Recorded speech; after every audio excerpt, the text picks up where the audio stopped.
الله يعلم ما نشكو من الألم وما نعانيه من ضيق ومن سقم، لكن لنا فيه ظن لا يخيبنا، حاشاه أن ترجع الأيدي بلا نعم.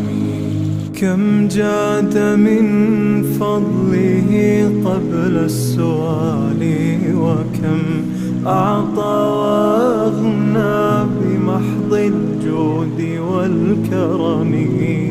الله يعلم ما